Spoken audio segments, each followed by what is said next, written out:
Salam dalam kasih Tuhan Yesus Kristus. Shalom Bapak Ibu Jemaat sekalian yang sedang berada di rumah dan dengan keluarganya, dan juga jemaat yang hadir di gereja pada saat ini. Selamat bergabung bersama di dalam ibadah live streaming Jemaat GKE Pulang Pisau Hilir pada pagi hari Minggu 26 April 2020. Baiklah Bapak Ibu dan Saudara sekalian, marilah kita bersama berdiri dan menyanyi kidung pujian Kini Saatnya.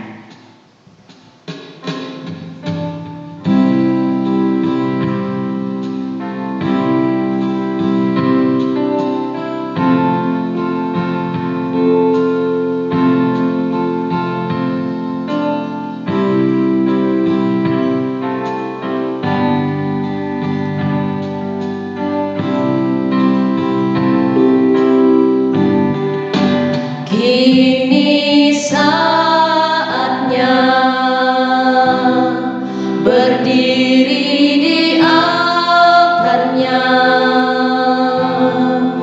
sebab Allah Maha Kudus hadir di sini. Mari memuji, angkat tangan menyembah,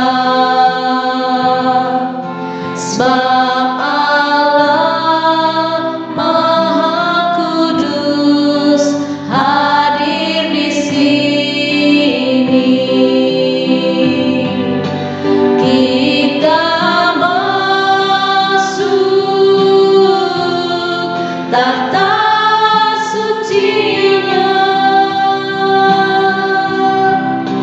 bersama para malaikat menyembah. Mari puji Yesusku. Kita masuk hadirat-Nya Maha Kudus.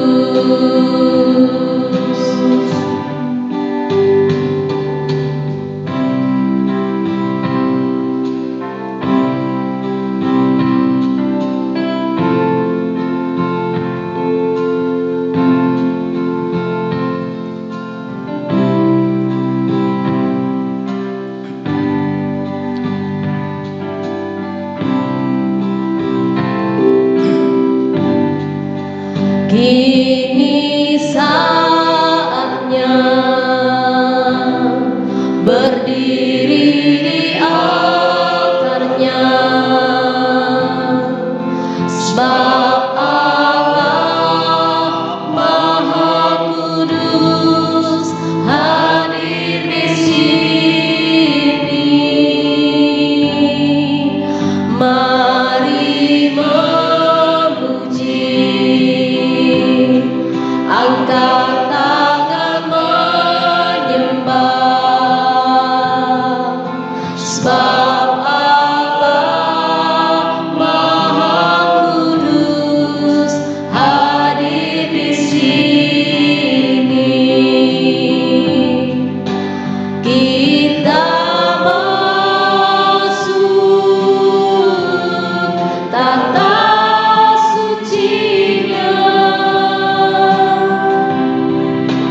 bersama para malaikat menyembah.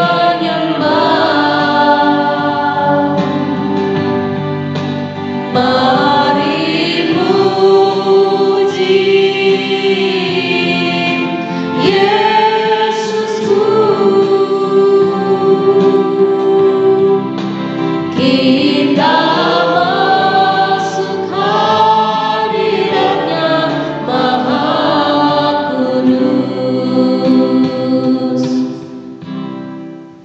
Pertolongan kita adalah dalam nama Tuhan yang menjadikan langit dan bumi, yang tetap setia untuk selama-lamanya dan tidak meninggalkan perbuatan tangannya. kasih karunia dan damai sejahtera dari Allah Bapa kita dan dari Tuhan Yesus Kristus menyertai kamu. Amin. Hadirlah bersama kami ya Tuhan. Jemaat dipersilakan duduk kembali. Kita angkat pujian dari NKB nomor 14 bait 1 sampai 2. Jadilah Tuhan kehendak-Mu.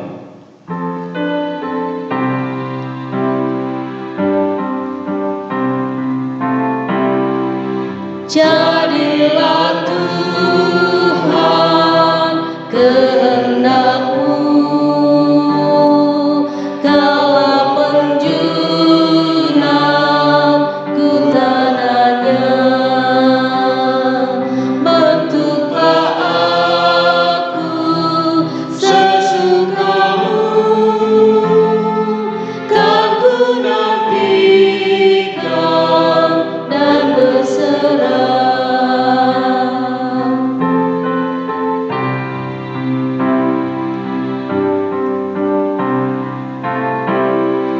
Jadilah Tuhan kehendak-Mu, pilihlah aku dan ujilah, sucikan hati pikiranku, dan di depan-Mu ku menyembah. Marilah kita berdoa, menyesali dosa kita dan memohon pengampunan Tuhan. Kita berdoa. Kami mengaku di hadapan-Mu ya Allah Bapa yang Maha Tahu, bahwa kami telah berbuat dosa, baik dengan pikiran, perkataan dan tindakan kami. Oleh kesalahan kami yang sangat besar, kasihanilah kami ya Allah.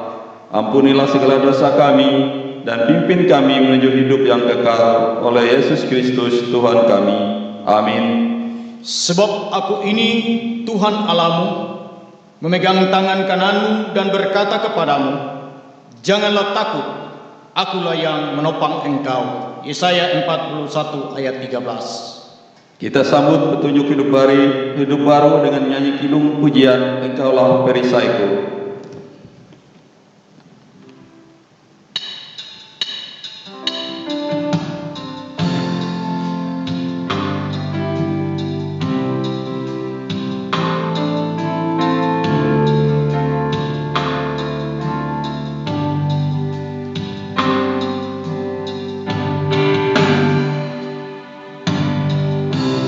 Engkaulah perisaiku,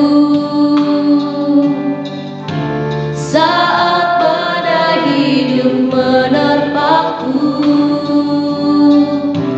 Firman-Mu di dalamku, tenangkan jiwaku.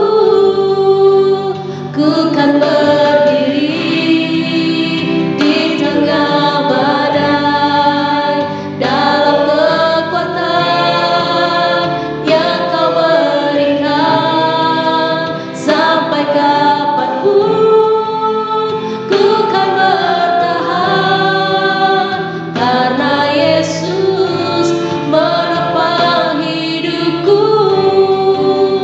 Ku kan bertahan di dalam tekanan, dengan kekuatan yang Kau berikan. Sampai kapanpun tak tergoyahkan, karena Yesus selalu menopang hidupku.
Sebelum pembacaan Alkitab, marilah kita bersama-sama berdoa. Hanya kepadamu-lah kami bersyukur dan berterima kasih, karena Engkaulah yang telah menganugerahkan kemampuan bagi kami menjalani hari-hari hidup kami hingga sampai hari ini. Kami bersyukur kami boleh ada sebagaimana kami ada, dan pada saat ini kami mempunyai kerinduan untuk membaca dan mendengarkan firman Tuhan.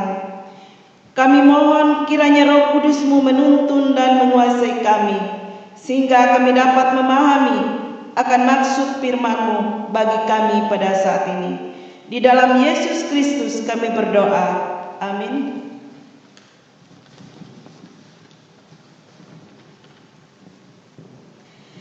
Pembacaan Alkitab kita pada hari ini sesuai dengan Almanak Nas Gereja Kalimantan Pangelis terdapat dalam Mazmur pasal 116 ayat 1 sampai dengan 4 dan ayat 12 sampai dengan 19 yang begini bunyinya dengan perikop terluput dari belenggu maut. Aku mengasihi Tuhan, sebab Ia mendengarkan suaraku dan permohonanku, sebab Ia menyendekkan telinganya kepadaku. Maka seumur hidupku aku akan berseru kepadanya. Tali-tali maut telah melilit aku, dan kegentaran terhadap dunia orang mati menimpa aku. Aku mengalami kesesakan dan kedukaan, tetapi aku menyerukan nama Tuhan. Ya Tuhan, luputkanlah kiranya aku. Ayat yang ke-12, bagaimana akan kubalas kepada Tuhan segala kebajikannya kepadaku? Aku akan mengangkat piala keselamatan dan akan menyerukan nama Tuhan. Akan membayarkan nasarku kepada Tuhan di depan seluruh umatnya. Berharga di mata Tuhan kematian semua orang yang dikasihinya.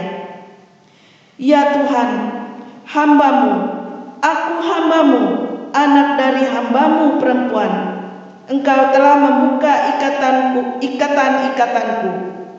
Aku akan mempersembahkan korban syukur kepadamu dan akan menyerukan nama Tuhan. Akan membayar nasarku kepada Tuhan di depan seluruh umatnya. Di pelataran rumah Tuhan, di tengah-tengahmu ya Yerusalem. Haleluya. Firman-Mu pelita bagi kakiku dan terang bagi jalanku.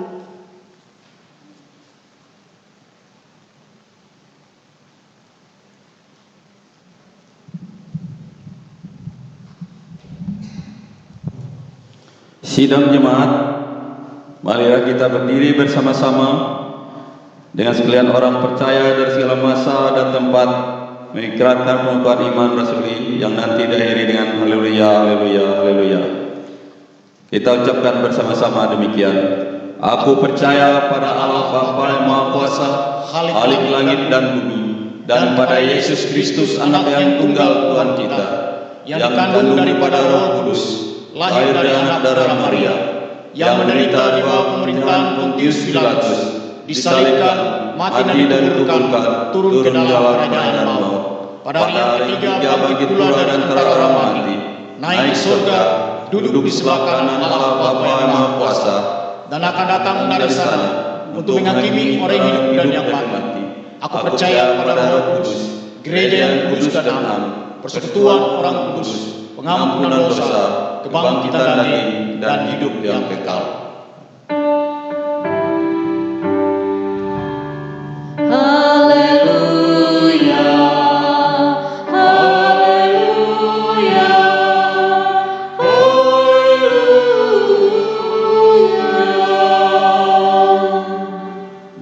Silakan duduk.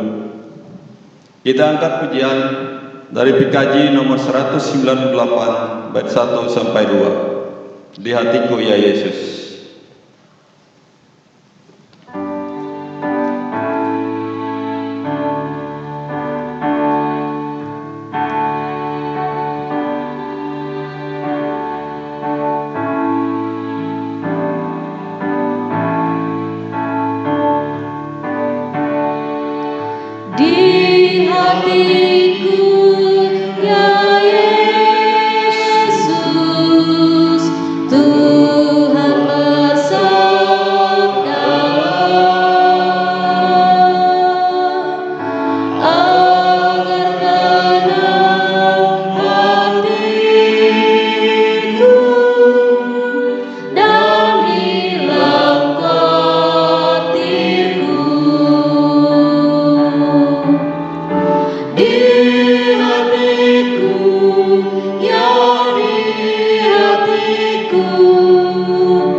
Sucikanlah ya Yesus, diriku yang cemas. Pakailah aku Tuhan, meraih yang sesat. Di hatiku, ya di hatiku, Tuhan bersabdalah. Ku berserah, pasrah penuh, bersabdalah ya Tuhan.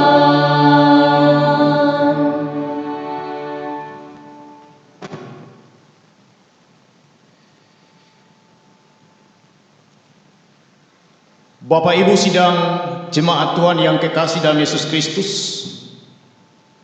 kita semua yang saat ini berada di rumah masing-masing, bahkan yang masih dalam perjalanan dalam aktivitas pada hari ini, kita siapkan hati dan pikiran kita untuk mendengarkan kebenaran firman Tuhan yang pada hari ini memasuki hari yang ke-26 bulan April tahun 2020 sesuai dengan Almanak Gereja Kalimantan Evangelis Injil Lukas pasal 13 sampai 35 akan menjadi dasar pemberitaan firman Tuhan. Sebelum kita membaca dan merenungkan bersama-sama, mari kita berdoa. Sungguh mulia dan ajaib karya-karyanya Tuhan dalam hidup kami. Kekuatan, kesehatan, kesempatan Engkau telah anugerahkan. Dan dari semua itu kami diizinkan untuk mengalami dan menikmati banyak hal yang datang dan bersumber daripada Tuhan. Sepekan telah berlalu. Banyak hal yang Tuhan izinkan terjadi dalam hidup kami, baik suka maupun duka. Dan kami yakin dalam semua itu Tuhan terus bekerja berkarya memproses hidup kami dan mempersiapkan rancangan damai sejahtera bagi kami sekalian. Dan pada hari Minggu yang berbahagia ini ya Tuhan, kami berkumpul bersama di tempat kami masing-masing, di rumah kami masing-masing sebagai umat-Mu, beribadah, memuji, memuliakan nama-Mu, bahkan mendengarkan kebenaran firman-Mu. Kami percaya akan firman-Mu Tuhan, bahwa manusia hidup bukan dari roti duniawi saja, tapi dari roti surgawi berupa setiap perkataan yang keluar dari mulut Allah Bapa di sorga. Karena itu Tuhan, tolonglah kami, bimbinglah kami dengan Roh Kudus-Mu, agar kami boleh memahami, boleh mengerti apa yang Tuhan kehendaki dalam hidup kami melalui pemberitaan firman Tuhan ini. Dan bagi hamba-Mu yang menyampaikan firman, urapi dengan Roh Kudus-Mu. Pakailah mulut pimpinan hamba yang berdosa ini, agar semua yang terucapkan, semua yang kami dengarkan, semata-mata menjadi hormat dan kepujian bagi nama-Mu di sorga. Berfirmanlah Tuhan pada saat ini, karena kami anak-anak-Mu siap untuk mendengarkannya. Amin. Bapak Ibu sidang jemaat Tuhan yang kekasih di dalam nama Yesus Kristus, Injil Lukas pasal 24 ayat 13 hingga ayatnya yang ke-35, dengan perikop Yesus menampakkan diri di jalan ke Emmaus. Lengkapnya saya akan bacakan, demikian bunyinya. Pada hari itu juga dua orang dari murid-murid Yesus pergi ke sebuah kampung bernama Emmaus, yang terletak kira-kira 7 mil jauhnya dari Yerusalem. Dan mereka bercakap-cakap tentang segala sesuatu yang telah terjadi. Ketika mereka sedang bercakap-cakap dan bertukar pikiran, datanglah Yesus sendiri mendekati mereka, lalu berjalan bersama-sama dengan mereka. Tetapi ada sesuatu yang menghalangi mata mereka, sehingga mereka tidak dapat mengenal Dia. Yesus berkata kepada mereka, Apakah yang kamu percakapkan sementara kamu berjalan? Maka berhentilah mereka dengan muka muram. Seorang dari mereka namanya Kleopas menjawabnya, adakah engkau satu-satunya orang asing di Yerusalem yang tidak tahu apa yang terjadi di situ pada hari-hari belakangan ini? Katanya kepada mereka, apakah itu? Jawab mereka, apa yang terjadi dengan Yesus orang Nazaret? Dia adalah seorang nabi yang berkuasa dalam pekerjaannya dan perkataan di hadapan Allah dan di depan seluruh bangsa kami. Tetapi imam-imam kepala dan pemimpin-pemimpin kami telah menyerahkan dia untuk dihukum mati, dan mereka telah menyalibkannya. Padahal kami dahulu mengharapkan bahwa dialah yang datang untuk membebaskan bangsa Israel. Tetapi sementara itu telah lewat 3 hari sejak semuanya itu terjadi. Tetapi beberapa perempuan dari kalangan kami telah mengejutkan kami. Pagi-pagi buta mereka telah pergi ke kubur dan tidak menemukan mayatnya. Lalu mereka datang dengan berita bahwa telah kelihatan kepada mereka malaikat-malaikat yang mengatakan bahwa ia hidup.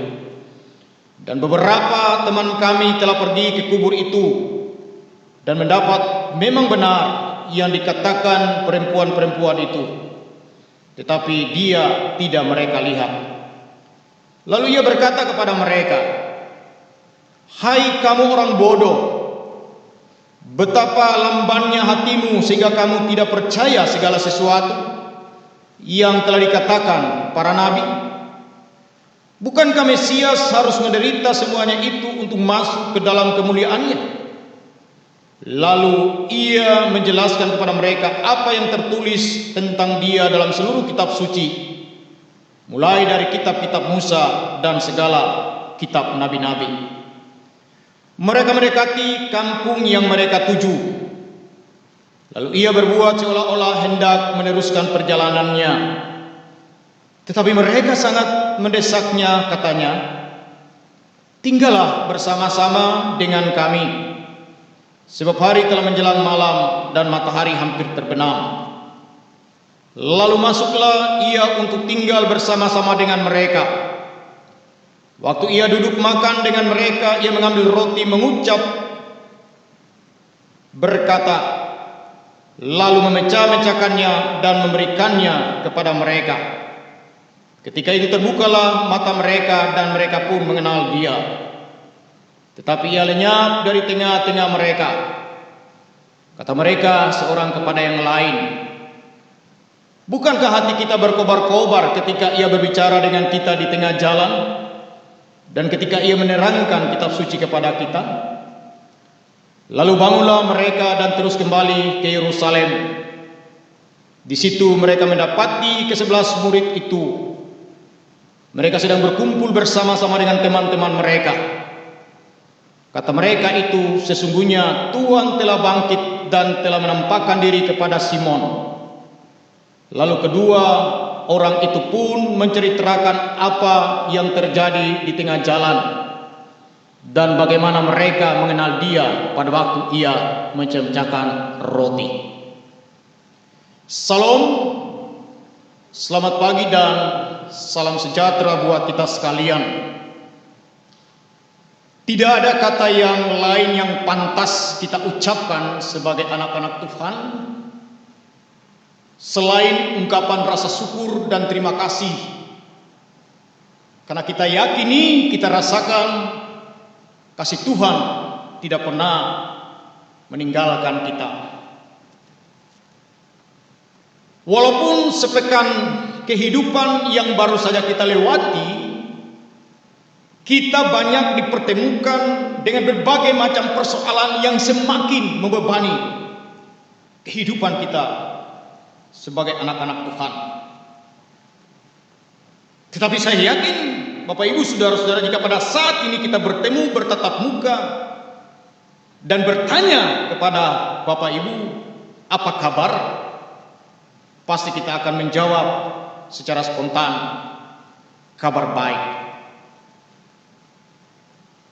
Memang begitulah idealnya saudara-saudara, cara hidup kita sebagai anak-anak Tuhan.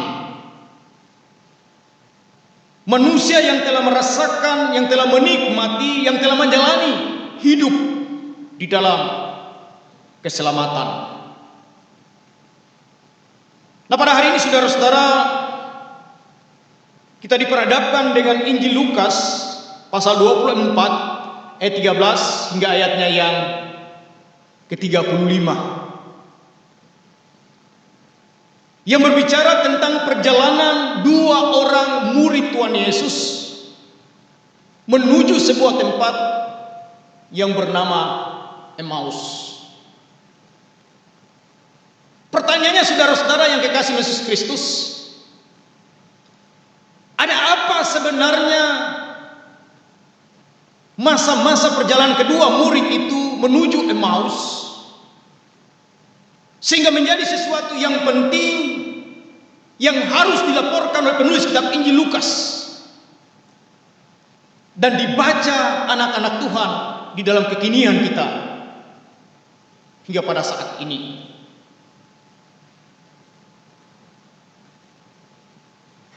Kalau kita melihat saudara-saudara sepintas, kelihatannya apa yang diungkapkan ini merupakan pengalaman hidup sehari-hari dari setiap manusia, termasuk saudara dan saya bisa juga mengalaminya.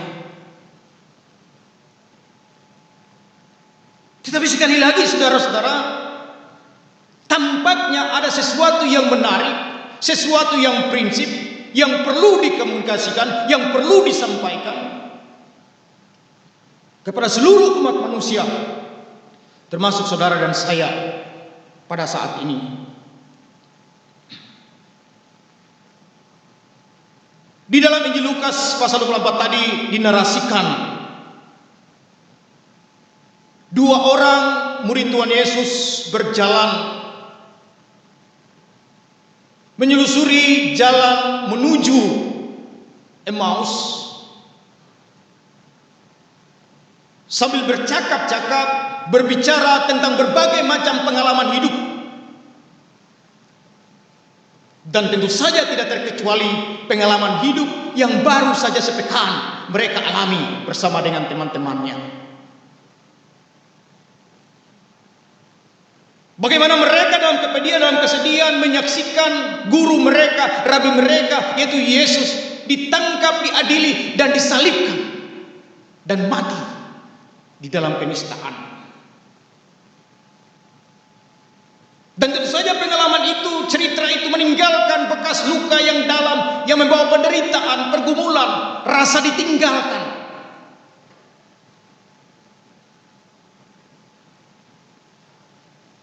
Bahkan saking asiknya mereka saudara berbicara tentang pengalaman hidup sepekan yang baru saja mereka lewati, mereka tidak menyadari ada sosok lain yang berjalan bersama dengan mereka. Dan menariknya saudara-saudara, narasi Injil Lukas ini melaporkan tanpa dilibatkan, tanpa diminta tanggapannya, sosok tadi tiba-tiba berbicara, ikut nimbrung dalam percakapan mereka.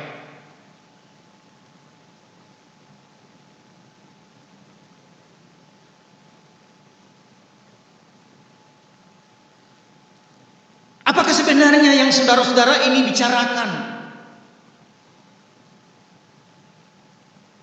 Begitu menariknya sebuah tema sehingga menjadi tema pembicaraan saudara berdua sepanjang jalan.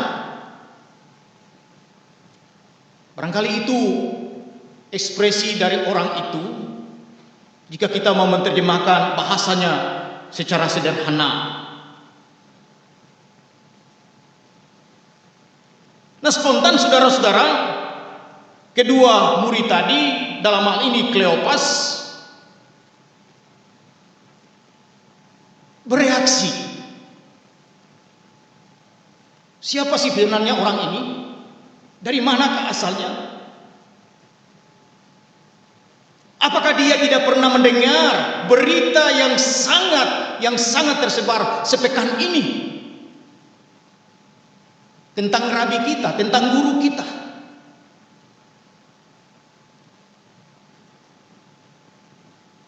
Karena itu dengan gamblang Kleopas berkata, apakah engkau satu-satunya orang asing di Yerusalem yang tidak tahu apa yang terjadi di situ pada hari-hari belakangan ini? Artinya apa Bapak Ibu Saudara? Bahwa berita penyaliban Yesus adalah berita yang luar biasa, berita yang lagi hits. Dan siapa saja yang beraktivitas di sekitar kota Yerusalem pasti mengetahuinya. Tetapi aneh, menurut kata Paul Kleopas, orang ini tidak tahu. Nah, orang tadi yang dalam catatan kita dikatakan Yesus sendiri berkata kepada mereka, apakah itu? Nah, mendapat pertanyaan itu, Kleopas dan temannya menceritakan, menjelaskan tentang apa yang sudah dialami oleh guru mereka, oleh Yesus, Sang Mesias. Dia yang memiliki kuasa dalam pekerjaan dan perkataannya di hadapan Allah dan di depan bangsa-bangsa. Ayatnya yang ke-19. Ternyata tidak berdaya dan takluk. Dalam kedegilan, dalam keangkuhan dan arogansi para pemimpin-pemimpin waktu itu, termasuk pemimpin-pemimpin agama. Dia ditangkap, dia diadili, dia disalibkan, mati, dan dikuburkan. Bahkan pasca penguburannya 3 hari kemudian, tersebar berita yang menggeparkan. Kuburnya kosong dan malaikat yang ada di sana mengatakan bahwa dia telah bangkit. Sebuah berita yang spektakuler, tetapi ternyata dalam narasi di Lukas ini, orang yang menyertai perjalanan kedua murid tadi tidak mengetahuinya.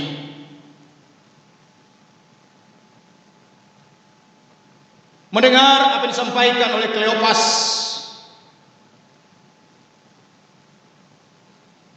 Tuhan Yesus yang juga orang yang tadi berjalan bersama dengan mereka, yang adalah Allah kita, yang peduli, yang mengasihi, yang peka terhadap setiap situasi keadaan manusia.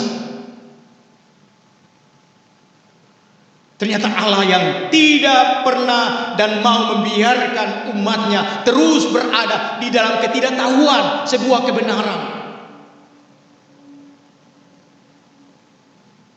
Allah yang tidak ingin umatnya terus berjalan di dalam kegelapan, di dalam ketidakpastian.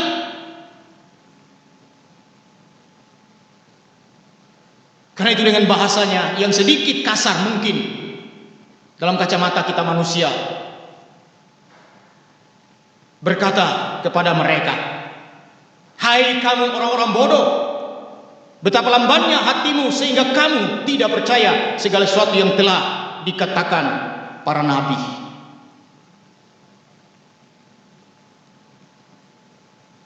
Bukankah Mesias harus menderita semuanya itu untuk masuk ke dalam kemuliaannya?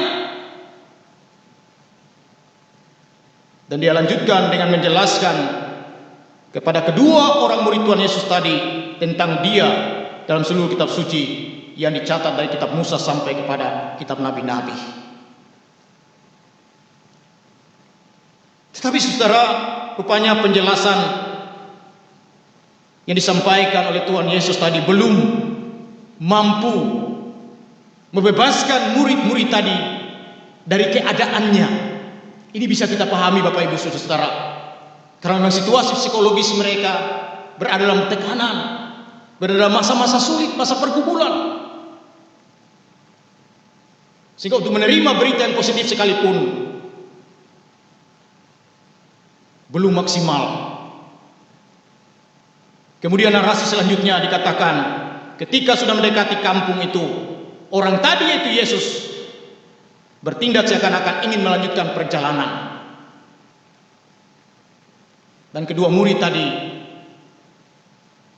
barangkali dalam tanda kutip hanya bersikap basa-basi seperti yang sering kita lakukan, menawarkan supaya Yesus tidak melanjutkan perjalanan tapi tinggal bermalam bersama-sama dengan mereka karena matahari hampir terbenam.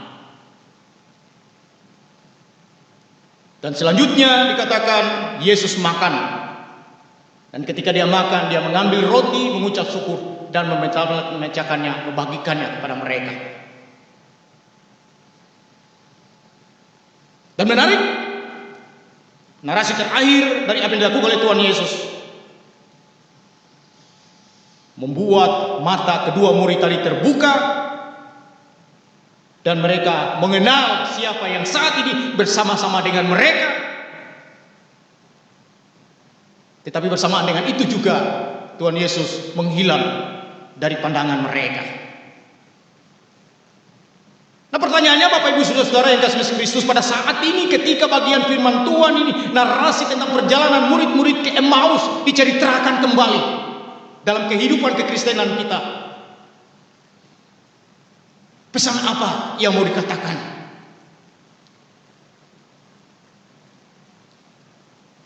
Paling tidak ada sesuatu, ada dua hal yang mau disoroti, yang mau dikritisi dalam kehidupan kekinian kita sebagai orang yang percaya.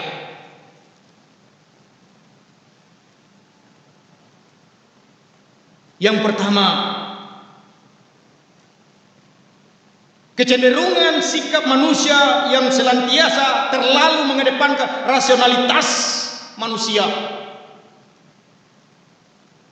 menjadi penghalang bagi dia untuk melihat, menerima dan mempercayai kebangkitan Yesus.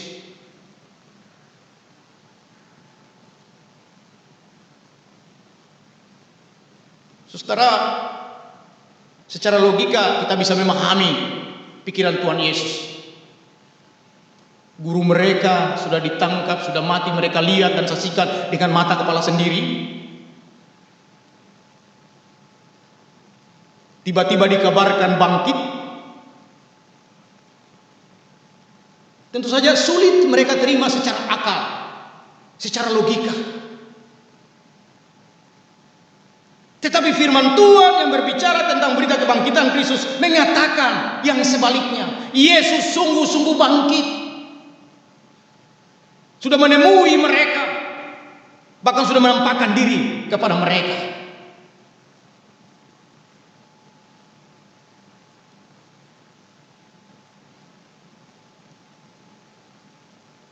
Nah, dua hal di atas Bapak Ibu Saudara yang menjadi penghalang mata dua orang murid tadi ayat yang ke-16, termasuk penderitaan, pergumulan yang mereka alami, kekecewaan, kesuraman masa depan yang mereka bayangkan. Tidak mungkin ada orang yang sudah mati 3 hari dikubur hidup kembali. Sekali lagi tambah kekecewaan, keputusasaan atas peristiwa sadis yang dialami guru mereka.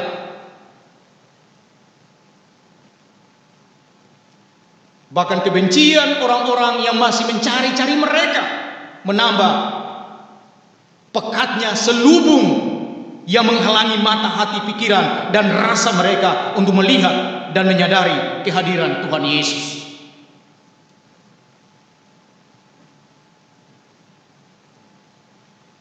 Bapak Ibu sidang jemaat Tuhan yang kekasih Yesus Kristus,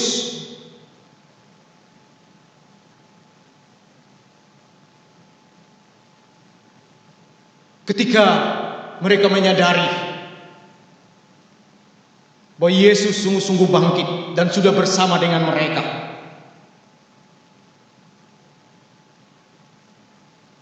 ada sesuatu yang luar biasa yang terjadi, yang sekaligus menjadi pesan bagi saudara dan saya.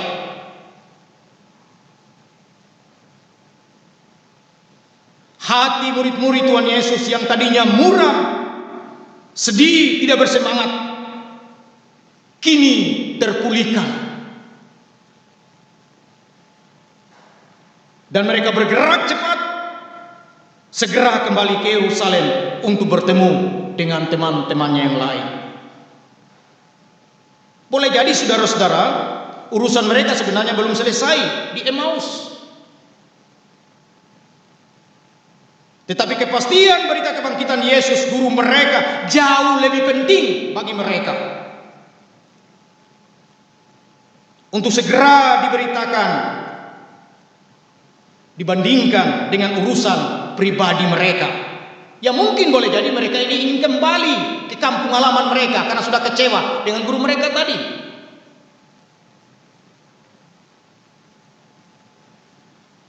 Dan nats kita mengatakan mereka tidak menunggu lama, menunggu besok atau lusa, tetapi saat mereka bangun dari tidur, mereka langsung kembali ke Yerusalem untuk mewartakan kabar sukacita itu kepada teman-teman yang lain. Saudara, kembali harapan berkobar di hati murid-murid. Dan harapan baru ini juga yang harus kita kobarkan dalam kehidupan iman kekristenan kita di dalam kekinian ini. Yesus Sang Mesias tidak sekedar menjadi tema pembicaraan. Yesus yang mati dikuburkan tetapi bangkit kembali juga jangan sekedar menjadi bahan diskusi dalam forum-forum seminar atau rapat dan lain sebagainya. Melainkan harus kita hadirkan secara real dalam pengakuan iman kita yang nyata dalam realitas sosial secara praktis. Yesus, saudara-saudara, yang bangkit harus menjadi sumber inspirasi dan motivasi bagi kita orang percaya untuk bangkit dari keterpurukan, dari keterikatan kuasa kegelapan dan ketakutan yang mengkerdilkan iman percaya kita kepada Allah. Dunia atau orang lain boleh menolak dan tidak percaya kepada Yesus Kristus yang mati dan bangkit. Akan tetapi bagi kita yang sudah berani mengaku percaya dan menjadi pengikut Yesus, justru berita itu akan semakin menguatkan kita dan meneguhkan kita di dalam perjalanan hidup kita sebagai anak-anak Tuhan. Dunia boleh menolak berita kebangkitan Yesus dan menganggap sebuah kebodohan jika percaya kepada kebangkitan orang yang sudah mati. Tetapi bagi kita, bagi saudara, sebagai orang yang percaya, justru pemberitaan tentang salib dan kebangkitan Yesus dari antara orang mati adalah sebuah kemuliaan. Yesus bangkit tidak hanya sekedar bangkit dari kematian, tetapi bangkit dari keterpurukan, pengalaman pahit hidupnya yang dialami sebelum dia disalibkan. Dia dikucilkan, dia dihina, dia diludahi. Demikian juga kita, saudara-saudara, sebagai orang percaya harus bangkit dari keterpurukan suasana hidup yang seram, suasana hidup yang penuh dengan kepatah semangat, suasana hidup yang tidak punya pengharapan. Kita harus disadarkan oleh berita kebangkitan Kristus. Terima di tengah situasi kita menghadapi hari-hari hidup di akhir ini semakin sulit. Ekonomi yang semakin merosot,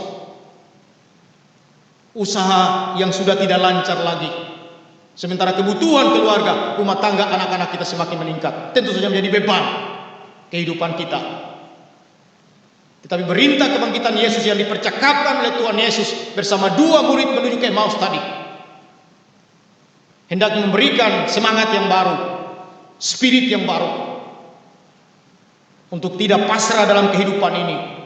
Kita terus bekerja, terus giat berdoa, beribadah, mencari Tuhan yang menjadi sumber penguatan, sumber penghiburan, sekaligus sumber-sumber berkat yang boleh kita terima dari pekerjaan kita, apapun yang kita mampu dan masih bisa kita lakoni di tengah situasi yang sulit ini. Selamat berhari Minggu Bapak Ibu Saudara sekalian. Tetaplah berdoa, tetaplah waspada. Jaga kesehatan kita semua. Dan kita jalani hidup ini sebagai orang-orang yang telah menang bersama dengan Yesus atas kuasa kegelapan, kuasa dosa, dan kuasa keterpurukan. Tuhan memberkati kita. Amin.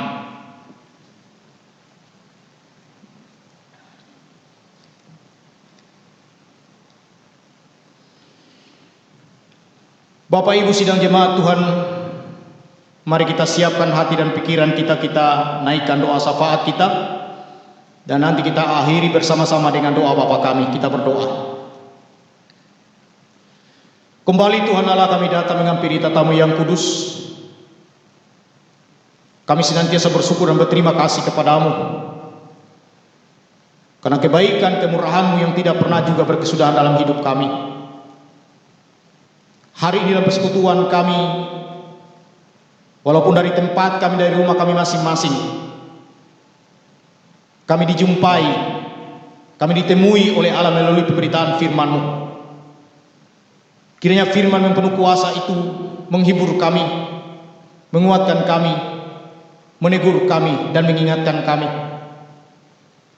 agar kami senantiasa hidup dalam pengharapan yang pasti, yang bersumber dari berita kebangkitan Kristus dan terhormati. Dan kami jalani hari-hari hidup kami dengan seluruh aktivitas kami, dengan senantiasa menaruh pengharapan hanya kepada Yesus yang bangkit dari kematiannya. Terima kasih Tuhan atas firman-Mu. Dan saat ini kami mau bersyafaat bagi seluruh jemaat-Mu, umat Tuhan, yang saat ini beribadah bersama di rumah mereka masing-masing, maupun yang masih dalam perjalanan tetapi sempat mendengarkan pemberitaan firman-Mu. Bahkan ada di lokasi-lokasi pekerjaan mereka, di hutan belantara, di ladang. Tuhan lawat mereka dengan Roh Kudus-Mu, dan Tuhan memberkati kehidupan mereka satu persatu melalui setiap usaha pekerjaan yang mereka kerjakan dan lakukan dalam hidup mereka sesuai profesi mereka masing-masing.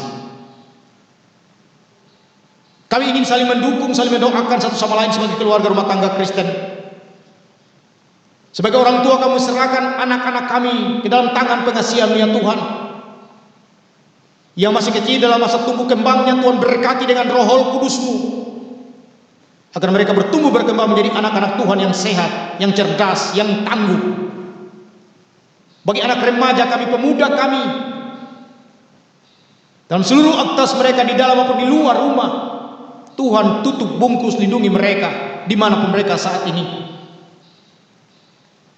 Dan jika saat ini mereka sedang studi, Tuhan lawat, Tuhan tilik mereka satu persatu. Bersama dengan umat-Mu di rumah masing-masing, kamu serahkan anak-anak muda kami, anak-anak kami yang saat ini berada jauh di luar kota karena pendidikan, karena pekerjaan.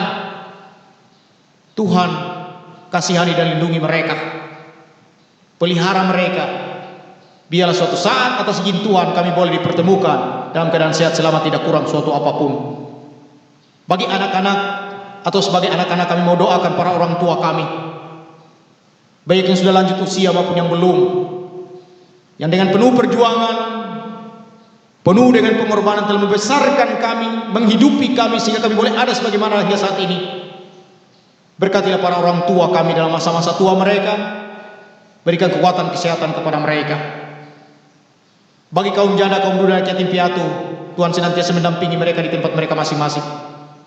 Bagi jemaat kami yang sedang sakit, bergumul dengan penyakitnya di rumah sakit, di rumah mereka masing-masing, Tuhan tolong di dalam nama Yesus, Engkau melawat mereka. Engkau mengurapi tangan dokter, tenaga medis yang merawat mereka, bahkan obat-obat yang mereka pergunakan, agar melalui semua itu pemulihan, penyembuhan datangnya daripadamu boleh terjadi dan mereka rasakan dalam hidup mereka. Bagi mereka yang sedang berduka cita, hiburkan dengan penghiburan yang sejati. Bagi mereka yang bimbang, yang ragu-ragu, Tuhan pastikan dalam diri mereka bahwa bersama dengan Yesus ada kehidupan yang pasti di dalam keselamatan. Bapa Surgawi, kami serahkan saudara kami yang bersuka cita karena ulang tahun perkawinan, ulang tahun kelahiran. Sempurnakan sukacita mereka Tuhan. Berkati rumah tangga mereka, berkati pribadi mereka masing-masing. Biarlah semakin dengan bertambahnya usia, semakin bertambah juga berkat-berkat Tuhan dalam hidup mereka. Kami serahkan gereja kami, gereja Kalimantan Evangelis, dari tingkat sinode sampai tingkat jemaat. Di tengah situasi kehidupan jemaat yang semakin sulit ini Tuhan, biarlah kemuliaan Tuhan tetap terus diberitakan oleh para hamba-Mu. Berkati para pendeta, penatua diakon, guru agama, tenaga pekabaran Injil, bahkan siapa saja yang terlibat langsung maupun tidak langsung dalam tugas-tugas pelayanan. Berkati kehidupan pribadi dan rumah tangga mereka masing-masing. Bagi bangsa negara kami, di tengah situasi yang sulit, berikanlah roh hikmat kepada para pengambil kebijakan di negara kami ini, eksekutif, yudikatif, legislatif, supaya mereka boleh bersinergi agar boleh bekerja dalam rangka upaya bersama memutus rantai penyebaran virus corona yang mensengsarakan kehidupan kami bersama. Berkati Presiden kami Tuhan dengan Roh Kudus-Mu. Bapa Surgawi yang berada di surga, sekali lagi kami serahkan kehidupan setiap pribadi, keluarga, rumah tangga Kristen umat-Mu di rumah mereka masing-masing, dengan segala rencana pekerjaan mereka dan usaha mereka. Biarlah Tuhan berkati hari ini dan untuk selama-lamanya. Terima kasih Tuhan Allah.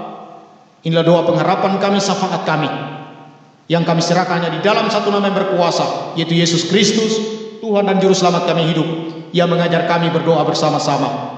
Bapa kami yang di surga, dikuduskanlah nama-Mu, datanglah kerajaan, jadilah kehendak-Mu di bumi seperti di surga. Berikanlah kami pada hari makanan kami yang secukupnya, dan ampunilah kami akan kesalahan kami, seperti kami juga telah mengampuni orang bersalah kepada kami. Dan janganlah bawa kami dalam pencobaan, tapi lepaskanlah kami dari yang jahat. Karena Engkau punya kerajaan, kuasa dan kemuliaan sampai selama-lamanya. Amin.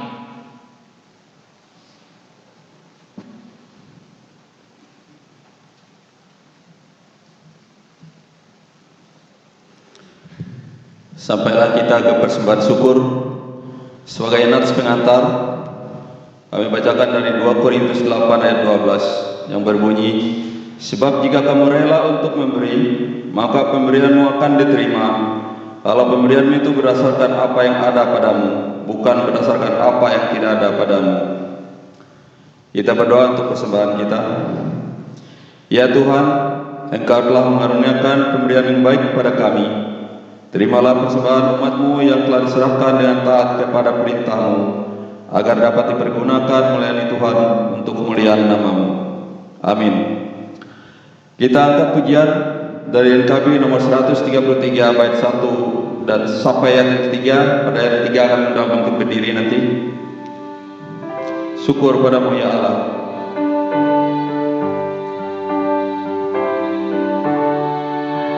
Syukur padamu ya Allah atas segala rahmat-Mu. Syukur atas kecukupan dari kasih-Mu penuh. Syukur atas pekerjaan walau tubuh pun lemah. Syukur atas kasih sayang dari sanak dan teman.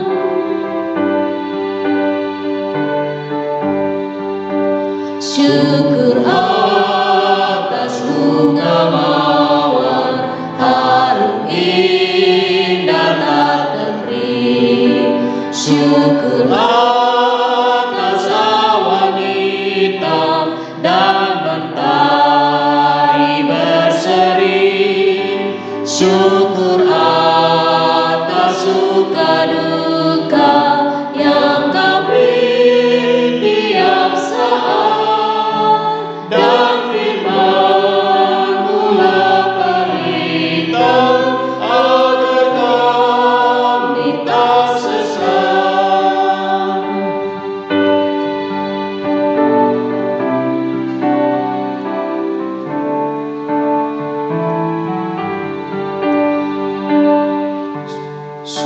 Syukur atas keluarga penuh kasih yang mesra.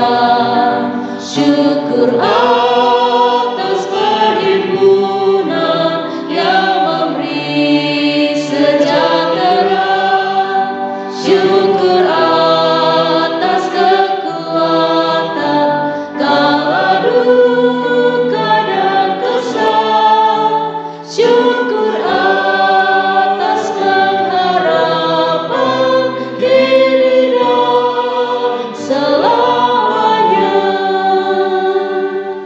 Saudara-saudara, jalanilah kehidupan saudara dan terimalah berkat daripada Tuhan. Tuhan memberkati kita dan melindungi kita. Tuhan menyinari kita dengan wajah-Nya dan beri kita kasih karunia. Tuhan menghadapkan wajah-Nya kepada kita dan memberi kita damai sejahtera. Amin.